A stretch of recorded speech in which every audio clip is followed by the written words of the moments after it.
I share God's will for happiness for me. It says, really, you don't want to suffer. Does anybody really want to? I mean, do you think some people do? And it may very well be, but I think in the end, we kind of go, I'm kind of done with it. Now, maybe we have to go through a period of really suffering to finally say that. I do know that I remember the story of, I believe it was Peter, right? Who, Christ was crucified, and that's a terrible way to die. So when wasn't it Simon Peter who was crucified? He said, I'm going to be crucified upside down because I want to suffer even more than Christ did.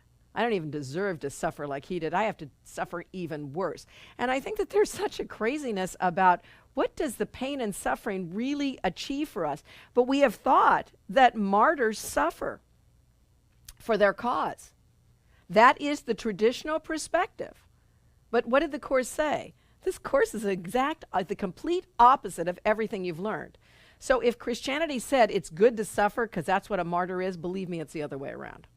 It is not that at all. And this Course comes along and assures us throughout its text and throughout its workbook that suffering is not part of this program.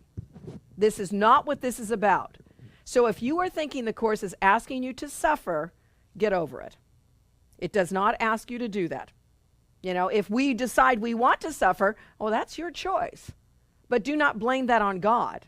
He did this to me, X, Y, Z. Or believe that God wants you to suffer. It is not the truth. What causes us to suffer is we hold people prisoner. And we hold ourselves prisoner. We hold our anger and our judgments towards others, which does what to us? Imprisons us. Why? Because we have to keep watch over those darn prisoners. Because they could possibly escape and have some fun on us. And sometimes they do, and it infuriates us. Because they should be just as miserable as we are holding them in prison. So I think that's an interesting dynamic, and to watch ourselves as we go through that.